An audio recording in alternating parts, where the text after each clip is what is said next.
नमस्कार साहित्य प्रेमियों, आपका स्वागत है साहित्य सागर चैनल में। हम लेकर आए हैं मुंशी प्रेमचंद जी की लिखी कहानी खून सफेद। चैत का महीना था, लेकिन वे खलियान जहां अनाज की डेरियां लगी रहती थीं, पशुओं के शरणास्थल बने हुए थे, जहां घरों से फाग और बसंत का अलाप सुनाई पड़ता, वहां आज भाग्य का रोना था। सारा चौमासा बीत गया, पानी की एक बूंद न गिरी। जेठ में एक बार मूसलाधार वृष्टि हुई थी। किसान फूले न समाये। खरीफ की फसल बो दी, लेकिन इंद्रदेव ने अपना सर्वस्व शायद एक ही बार लुटा दिया था। पौधे उगे, बढ़े और फिर सूख गए। गोचर भूमि में घास न जमी। बादल आते, घटाएं उमड़ती, ऐसा मालूम होता कि जल एक हो जाएगा। परंतु वे आशा की नहीं, दुख की घटाएं थीं। किसानों ने बहुतेरे जप तप किए, ईंट और पत्थर देवी देवताओं के नाम से बनाए, बलिदान किए, पानी की अभिलाषा में रक्त के पनाले बह गए, लेकिन इंद्रदेव किसी तरह न पसीजे। न खेतों में पौधे थे, न गोचरों में घास, न तालाबों में पानी। बड़ी मुसीबत का सामना था। जिधर देखिए धूल उड़ रही थी। दरिद्रता और क्षुधा पीड़ा के दारुण दृश्य दिखाई देते थे। लोगों ने पहले तो गहने और बर्तन गिरवी रखे और अंत में बेच डाले। फिर जानवरों की बारी आई और अब जीविका का अन्य कोई सहारा न रहा। तब जन्मभूमि पर जान देने वाले किसान बाल बच्चों को लेकर मजदूरी करने निकल पड़े। अकाल पीड़ितों की सहायता के लिए कहीं कहीं सरकार की सहायता से काम खुल गया था। बहुतेरे वहीं जाकर जमे, जहां जिसको सुभीता हुआ वह उधर ही जा निकला। संध्या का समय था। जादूराय थका मांदा आकर बैठ गया और स्त्री से उदास होकर बोला, दरखास्त नामंजूर हो गई। ये कहते कहते वह आंगन में जमीन पर लेट गया। उसका मुख पीला पड़ रहा था और आंतें सिकुड़ी जा रही थीं। आज 2 दिन से उसने दाने की सूरत नहीं देखी। घर में जो कुछ विभूति थी, गहने कपड़े, बर्तन भांडे सब पेट में समा गए। गांव का साहूकार भी पतिव्रता स्त्रियों की भांति आंखें चुराने लगा। केवल तकाबी का सहारा था, उसी के लिए दरखास्त दी थी, लेकिन आज वह भी नामंजूर हो गई। आशा का झिलमिलाता हुआ दीपक बुझ गया। देवकी ने पति को करुण दृष्टि से देखा। उसकी आंखों में आंसू उमड़ाए। पति दिन भर का थका मांदा घर आया है, उसे क्या खिलाए? लज्जा के मारे वह हाथ पैर धोने के लिए पानी भी न लाई। जब हाथ पैर धोकर आशा भरी चितवन से वह उसकी ओर देखेगा, तब वो उसे क्या खाने को देगी? उसने आप कई दिन से दाने की सूरत नहीं देखी थी, लेकिन इस समय उसे जो दुख हुआ वह क्षुधातुरता के कष्ट से कई गुना अधिक था। स्त्री घर की लक्ष्मी है। घर के प्राणियों को खिलाना पिलाना वह अपना कर्तव्य समझती है, और चाहे यह उसका अन्याय ही क्यों न हो, लेकिन अपनी दीनहीन दशा पर जो मानसिक वेदना उसे होती है, वह पुरुषों को नहीं हो सकती। हठात उसका बच्चा साधो नींद से चौंका और मिठाई के लालच में आकर वह बाप से लिपट गया। इस बच्चे ने आज प्रायः काल चने की रोटी का एक टुकड़ा खाया था और तब से कई बार उठा और कई बार रोते रोते सो गया। 4 वर्ष का नादान बच्चा, उसे वर्षा और मिठाई में कोई संबंध नहीं दिखाई देता था। जादूराय ने उसे गोद में उठा लिया और उसकी ओर दुख भरी दृष्टि से देखा। गर्दन झुक गई और हृदय पीड़ा आंखों में न समा सकी। दूसरे दिन वह परिवार भी घर से बाहर निकला।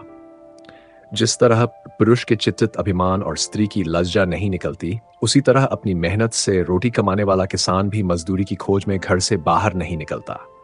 लेकिन हा पापी पेट, तू सब कुछ कर सकता है।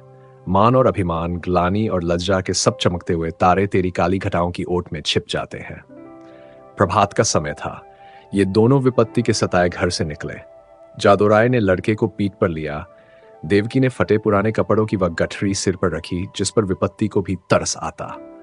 दोनों की आंखें आंसुओं से भरी थीं। देवकी रोती रही। जादूराय चुपचाप था।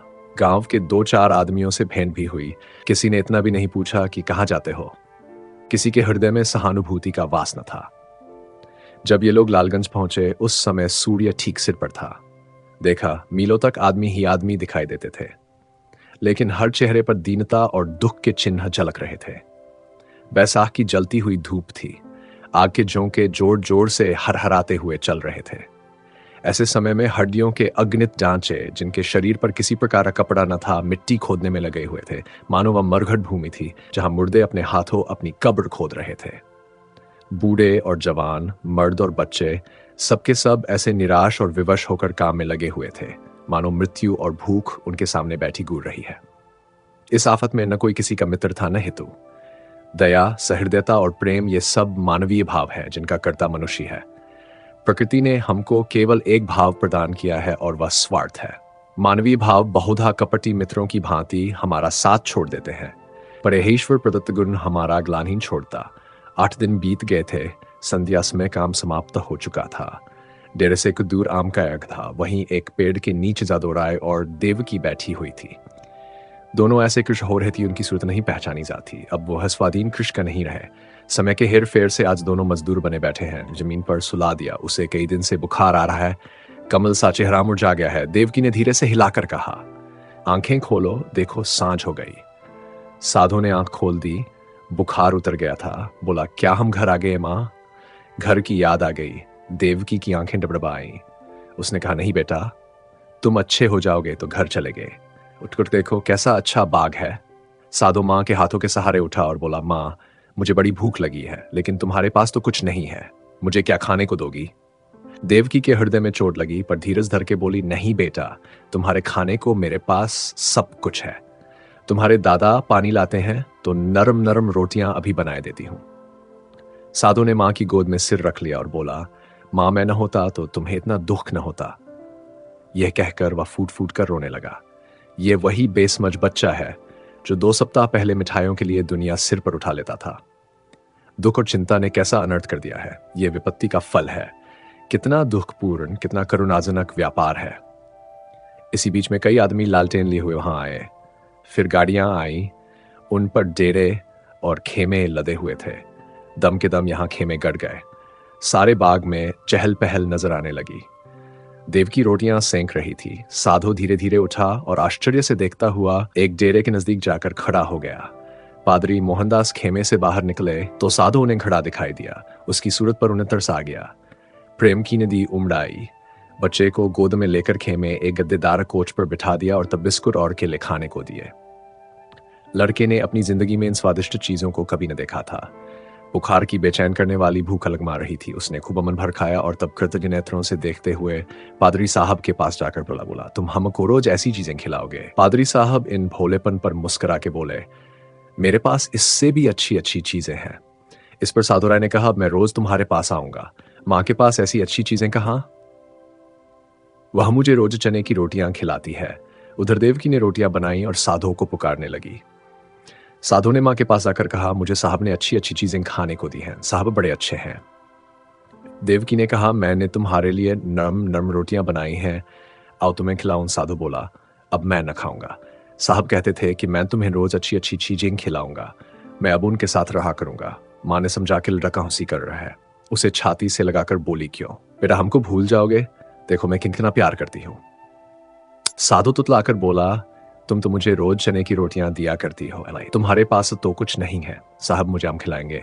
ये खाकर वह फिर खेमे की ओर भागा और रात को वही सो रहा। पादरी मोहनदास का पड़ाव वहां 3 दिन रहा। साधु दिन भर उनके पास रहता। साहब ने उसे मीठी दवाइयां दी। उसका बुखार जाता रहा। वह बोले भाले किसानी देकर साहब को आशीर्वाद देने लगे। लड़का चंगा हो गया और आराम से है। साहब को परमात्मा सुखी रखे। उन्होंने बच्चे की जान खली। चौथे दिन रात को ही वहां से पादरी साहब ने कूच किया। सुबह को जब देवकी उठी तो साधु का यहां पता न था। उसने समझा कहीं टपके ढूंढने गया होगा, किंतु थोड़ी देर देखकर उसने जादूराय से कहा, लल्लू यहां नहीं है। उसने भी यही कहा, कहीं टपके ढूंढता होगा। लेकिन जब सूरज निकल आया और काम पर चलने का वक्त हुआ, तब जादूराय को कुछ संशय हुआ। उसने कहा, तुम यहीं बैठी रहना, मैं अभी उसे लिए आता हूं। जादू ने आसपास के सब बागों को छान डाला और अंत में जब 10 बज गए तो निराश लौट आया।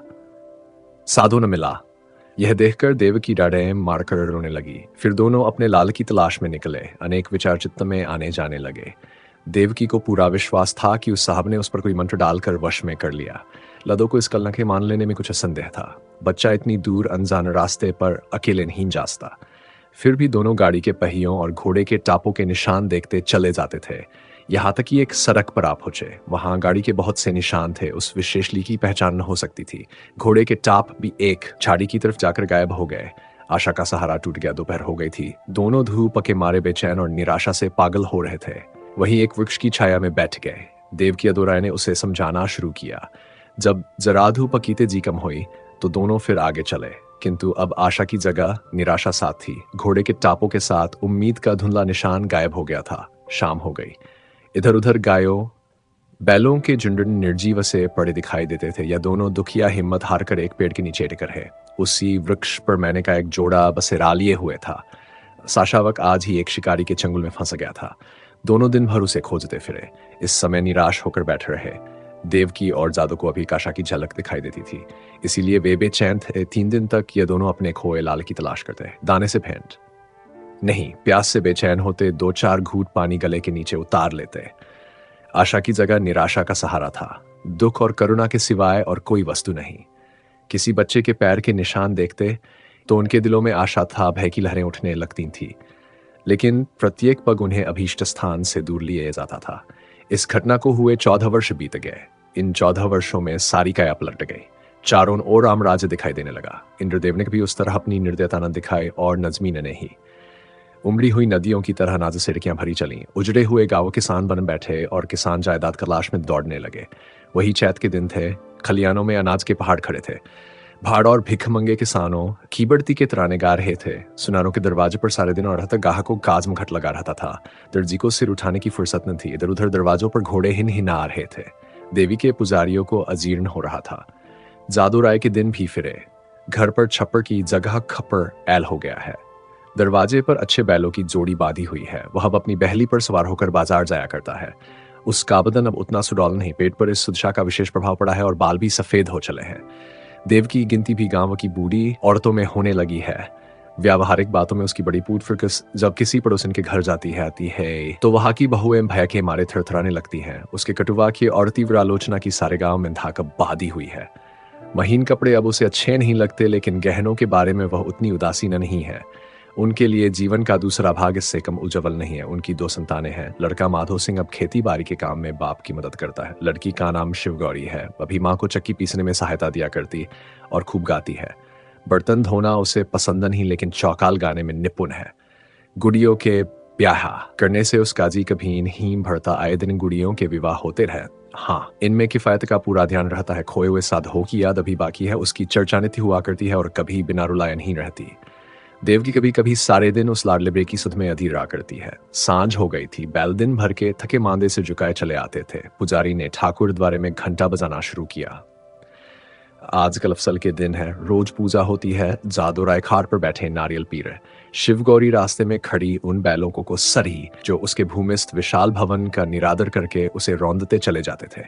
घड़ियाल और घंटे की आवाज सुनते ही जादूराय भगवान का चरणामृत लेने के लिए उठे ही थे कि उन्हें अकस्मात एक नवयुवक दिखाई पड़ा जो भूंकते हुए कुत्तों को दुत्कारता बाइसिकल को आगे बढ़ाता हुआ चला आ रहा था। उसने उनके चरणों पर अपना सिर रख दिया।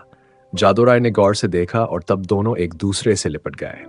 माधो भौंचक होकर बाइसिकल को देखने लगा। शिवगौरी रोती हुई घर में भागी और देवकी से बोली, दादा को साहब ने पकड़ लिया है। देवकी घबराई हुई बाहर आई। साधु उसे देखते ही उसके पैरों पर गिर पड़ा।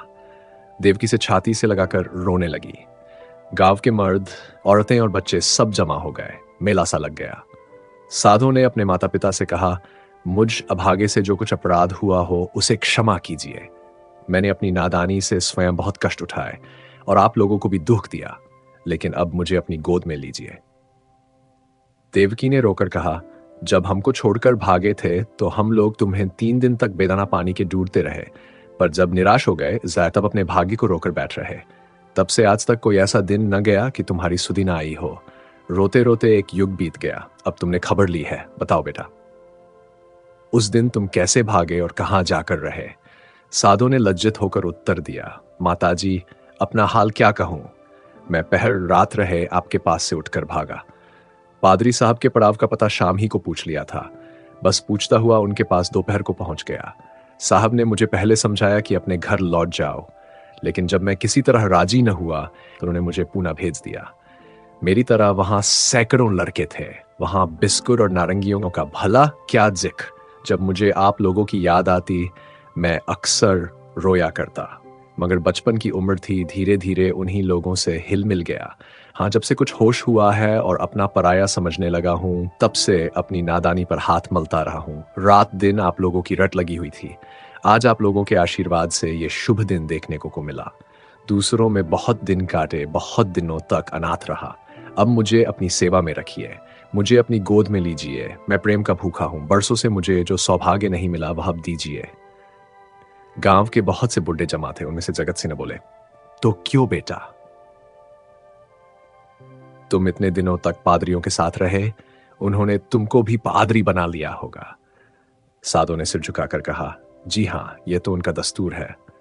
अजित सिंह ने जादू राय की तरफ देखकर कहा, यह बड़ी कठिन बात है। साधु बोला, बिरादरी मुझे जो प्रायश्चित बतलाएगी मैं उसे करूंगा। मुझसे जो कुछ बिरादरी का अपराध हुआ है, नादानी से हुआ है, लेकिन मैं उसका दंड भोगने के लिए तैयार हूं।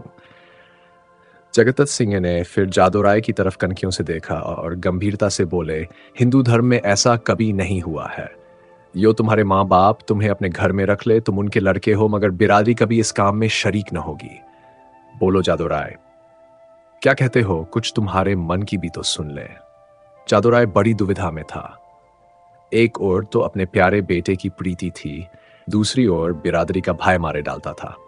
जिस लड़के के लिए रोते रोते आंखें फूट गई, आज वही सामने खड़ा आंखों में आंसू भरे कहता है, पिताजी मुझे अपनी गोद में लीजिए, और मैं पत्थर की तरह अचल खड़ा हूं। शोक। इन निर्दयी भाइयों को किस तरह समझाओ, क्या करूं क्या ना करूं। लेकिन मां की ममता उमड़ आई। देवकी से न रहा गया। उसने अधीर होकर कहा, मैं अपने घर में रखूंगी और कलेजे से लगाऊंगी। इतने दिनों के बाद मैंने उसे पाया है, अब उसे नहीं छोड़ सकती। जगत सिंह रुष्ट होकर बोले, चाहे बिरादरी छूट ही क्यों न जाए। देवकी ने भी गर्म होकर जवाब दिया, हां, चाहे बिरादरी छूट जाए। लड़के वालों ही के लिए आदमी बिरादरी की आड़ पकड़ता है। जब लड़का न रहा तो भला बिरादरी किस काम आएगी। इस पर कई ठाकुर लाल लाल आंखें निकालकर बोले, ठाकुराइन, ठाकुराइन बिरादरी की तो खूब मर्यादा करती हो। लड़का चाहे किसी रास्ते पर जाए, लेकिन बिरादरी चू तक न करे। ऐसी बिरादरी कहीं होगी। हम साफ साफ कह देते हैं कि अगर यह लड़का तुम्हारे घर में रहा तो बिरादरी भी बता देगी कि वह क्या कर सकती है। जगत सिन्हा कभी कभी जादोराय से रुपए उधार लिया करते थे। मधुर स्वर से बोले, भाभी, बिरादरी ये थोड़े ही कहती है कि तुम लड़के को घर से निकाल दो। लड़का इतने दिनों के बाद घर आया है तो हमारे सिर आंखों पर रहे, बस जरा खाने पीने और छूत छात का बचाव बना रहना चाहिए। बोलो जादू भाई, अब बिरादरी को कहां तक दबाना चाहते हो। जादूराय ने साधु की तरफ करुणा भरे नेत्रों से देखकर कहा, बेटा, हाँ, तुमने हमारे साथ इतना सलूक किया है, वहां जगत भाई की इतनी कहा और मान लो। साधु ने कुछ तीक्ष्ण शब्दों में कहा, क्या मान लूं, ये कि अपनों में गैर बनकर रहूं, अपमान सहूं, मिट्टी का घड़ा भी मेरे छूने से अशुद्ध हो जाए। नन, ये मेरा किया न होगा, इतनी निर्लज नहीं। जादूराय को पुत्र की यह कठोरता अप्रिय मालूम हुई। वे चाहते थे कि इस वक्त बिरादरी के लोग, ये बिरादरी के लोग जमा हैं, उनके सामने किसी तरह समझौता हो जाए। फिर कौन देखता है कि हम उसे किस तरह रखते हैं। चिढ़कर बोले, इतनी बात तो तुम्हें माननी ही पड़ेगी। साधु राय इस रहस्य को न समझ सका। बाप की इस बात में उसे निष्ठुरता की झलक दिखाई पड़ी। बोला, मैं आपका लड़का हूं, आपके लड़के की तरह रहूंगा। आपके भक्ति और प्रेम की प्रेरणा मुझे यहां तक लाई है। मैं अपने घर में रहने आया हूं, और ये नहीं है तो इसके सिवा मेरे लिए इसके और कोई उपाय नहीं है कि जितनी जल्दी हो सके यहां से भाग जाओ। जिनका खून सफेद है उनके बीच में रहना व्यर्थ है। देवकी ने रोकर कहा, लल्लू, मैं अब तुम्हें न जाने दूंगी।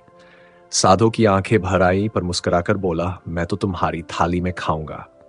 देवकी ने उसे ममता और प्रेम की दृष्टि से देखकर कहा, मैंने तो तुझे छाती से दूध पिलाया है, तू मेरी थाली में खाएगा तो क्या। मेरा बेटा ही तो है, कोई और तो नहीं हो गया। साधो इन बातों को सुनकर मतवाला हो गया। इनमें कितना स्नेह, कितना अपनापन था। बोला, मां, आया तो मैं इसी इरादे से था कि अब कहीं न जाऊंगा, लेकिन बिरादरी ने मेरे कारण यदि तुम्हें क्या जातिच्युत कर दिया तो मुझसे न सका जाएगा। मुझसे इन गवारों का कोरा अभिमान न देखा जाएगा। इसलिए इस वक्त मुझे जाने दो। जब मुझे अवसर मिला करेगा तो तुम्हें देख जाया करूंगा। तुम्हारा प्रेम मेरे चित्त से नहीं जा सकता, लेकिन यह असंभव है कि मैं इस घर में रहूं और अलग खाना खाऊं, अलग बैठूं। इसके लिए मुझे क्षमा करना। देवकी घर में से पानी लाई। साधो मुंह धोने लगा। शिवगौरी ने मां का इशारा पाया तो डरते डरते साधो के पास गई। साधो को आदरपूर्वक दंडवत की। साधो ने पहले उन दोनों को आश्चर्य से देखा, फिर अपनी मां को मुस्कुराते देख समझ गया। दोनों लड़कों को छाती से लगा लिया और तीनों भाई बहन प्रेम से हंसने खेलने लगे। मां खड़ी यह दृश्य देखती थी और उमंग से फूली न समाती थी। जलपान करके साधु ने बाइसिकल संभाली और माँ बाप के सामने सिर झुकाकर चल खड़ा हुआ। वहीं जहां से तंग होकर आया था, उसी क्षेत्र में जहां न कोई नन था। देवकी फूट फूट कर रो रही थी और जादूराय आंखों में आंसू भरे हृदय में एक ऐंठन सी अनुभव करता हुआ सोचता था, हाय मेरे लाल, तू मुझसे अलग हुआ जाता है। ऐसा योगी और होनहार लड़का हाथ से निकला जाता है, और केवल इसलिए कि अब हमारा खून सफेद हो गया।